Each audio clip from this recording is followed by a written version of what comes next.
जो कह रही हैं कि नेक्सस चल रहा था, क्या यही महसूस हुआ? ये बिल्कुल नेक्सस है रोहित। जैसे कि हम आप गए, सबसे पहले हमें शहाबुद्दीन जी मिले, इसी तरीके से वहाँ जितने लोग आते हैं फंसाया जाता है। पहले मिलेंगे, अलग अलग बातें बताएंगे, बड़ी अच्छी अच्छी बातें बताएंगे कि हम ये नहीं करना चाहते, हम दुनिया का भला चाहते हैं, हमें आदेश किसी को मारने का नहीं आता। लेकिन जब ये आपकी वेट, आपका वज़न देखते हैं, आपकी जेब का वज़न देखते हैं, जब इन्हें वज़न भारी नज़र आता है ना, तो इनकी सारी बातें सब धूमिल हो जाती हैं। फिर ये धीरे धीरे अपने जो करना चाहते हैं उस तक पहुँचते हैं। फिर एक फ़ोन लगाते हैं, फ़ोन लगा के उन लोगों को बुलाते हैं जो आगे की कड़ी को जोड़ते हैं, जो आपसे धीरे धीरे डिमांड करेंगे, बड़े बड़े नाम लेंगे, बड़े बड़े दावे करेंगे कि हम किसी की छत गिरा देते हैं, किसी को मरने से बचा देते हैं।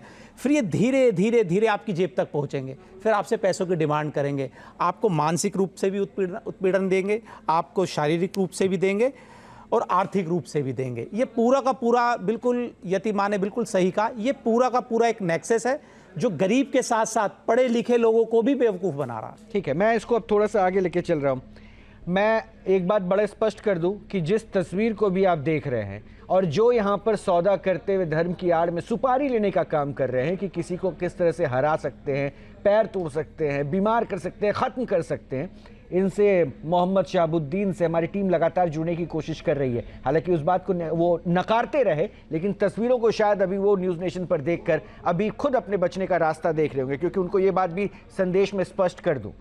आज जब ये देश खुलासा देख रहा है तो इसी मंच पर ही ये कह दिया गया है यति चेतनानंद की तरफ से भी कि यहाँ पर वो कंप्लेन करने जा रही हैं। यानी अब इसकी तैयारी आप कीजिए कि आप लोगों की भावना के साथ साथ जिस तरह से सुपारी लेने का काम कर रहे थे, तो अब इसके लिए भी आप तैयार रहिए कि कानूनी कार्रवाई आपके ऊपर होने वाली है। और आप कह रहे थे ना क्या गुनहगार हैं आप, तो वो बताएगा अब कानून कि आपने कहाँ गुनाह किया। बहरहाल एजाज साहब, अब बताइए ये तस्वीर क्या समझ में आई?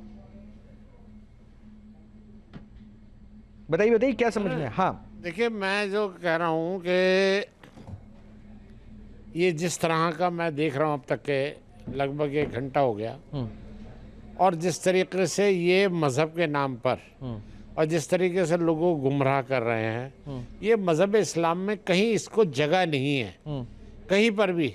और जो इस तरह के काम करते हैं उनको हम मुसलमान ही नहीं समझते। नहीं, लेकिन खारिज भी तो नहीं करते ना आप लोग, इन लोगों को कभी खारिज भी नहीं करते। आप ही के संरक्षण में ये सब लगातार चलता रहता है। देखिए, आज ही खुलासा, रोहित जी मैं बहुत स्पष्ट रूप से एक बात कहना चाहती हूँ, आज एक बहुत बड़े प्लेटफॉर्म पर ये खुलासा हुआ। हम पिछले 20 साल से इस सारे नेक्सस के खिलाफ वहाँ मंदिर में खड़े होकर लड़ रहे हैं, और एक आवाज किसी की ये नहीं आई कि ये गलत काम कर रहे हैं और इन्हें इस्लाम से खारिज किया जाता है। और अभी आप फिर डाइवर्ट हो रहे हैं। मैं आऊंगा, नहीं मैं आऊंगा तब बोलिएगा। नहीं, आप डाइवर्ट मत कीजिए, नहीं डाइवर्ट मत कीजिए रिजवी साहब, डाइवर्ट मत, रिजवी साहब डाइवर्ट मत कीजिए। वो जेल के अंदर, और किसी भी सनातन के धर्माचार्य ने देखिए कोई भी जवाब यति जी जवाब